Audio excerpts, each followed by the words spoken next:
पूरे विश्व में अलग थलग पड़ चुका हमारा पड़ोसी देश সিন্ধু নদীর এক ফোঁটা পানিও পাকিস্তানে প্রবেশ করতে দেয়া হবে না বলে হুঙ্কার ছেড়েছে ভারত সরকার। তবে পানি বন্ধ হলে যুদ্ধের পাল্টা হুঁশিয়ারি দিয়েছে শাহবাজ শরীফের পাকিস্তান। কিন্তু ভারত আদৌ সিন্ধুর পানি আটকে রাখতে পারবে কিনা তা নিয়ে প্রশ্ন জোরালো হচ্ছে। বিশেষজ্ঞরা বলছেন, সিন্ধুর পানি আটকে রাখার ক্ষমতা তৈরিতেই ভারতের কয়েক দশক সময় লাগতে পারে। পানি সন্ত্রাসের এই ঘটনায় আবার ভারতের উল্টো বিপদও বাড়তে পারে। উজানে থাকা চীন ভারতে বন্ধ করে দিতে পারে ব্রহ্মপুত্রের প্রবাহ।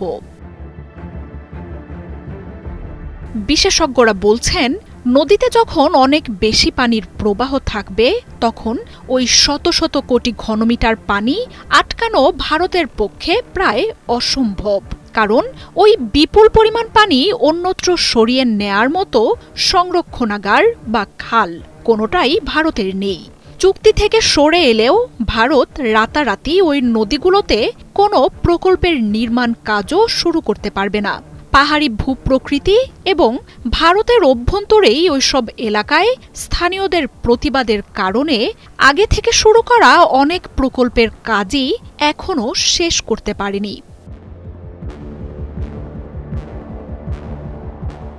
সিন্ধুর পানি বন্টন চুক্তি বাতিল করে দ্রুত অবকাঠামো বা খাল নির্মাণে রাজনীতিকরা বড় বড় বক্তব্য দিলেও বাস্তবে কারিগরি এবং অভ্যন্তরীণ জটিলতা কাটাতেই যুগের পর যুগ সময় লাগতে পারে। এর আগে 2016 সালে কাশ্মীরে হামলার ঘটনার সময়ও ভারত এসব নদীগুলোতে বাঁধ দেয়ার জোর প্রচারণা চালায়। তবে সেসব প্রকল্প খুব বেশি দূর এগোয়নি। ভারত পানিকে অস্ত্র হিসেবে ব্যবহার করতে পারে গরমের সময়টাতে। এমনিতেও উজানে থাকা ভারত শুষ্ক মৌসুমে প্রায় সব নদীর পানি আটকে রেখেই প্রতিবেশীদের চরম বিপদের মুখে ঠেলে দেয়। আবার অসময়ে আটকে থাকা পানি কোনো তথ্য ছাড়াই ছেড়ে দিয়ে নিম্নাঞ্চলের দেশগুলোতে বন্যার সৃষ্টি করে।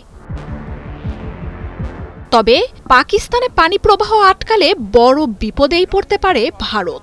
শাহবাজ শরীফের দেশটির সবচেয়ে বড় মিত্র চীন ভারতের উজানে। তাই পানির জন্য ভারত আবার শি জিনপিং এর দেশটির উপর নির্ভরশীল। এর আগেও ভারত একবার পাকিস্তানে পানি বন্ধ করার পর চীন ভারতে পানি প্রবাহ বন্ধ করে দিয়েছিল। তাই এবারও তেমন কিছুই হতে পারে বলে আশঙ্কা শুরু হয়েছে নরেন্দ্র মোদীর সরকারে।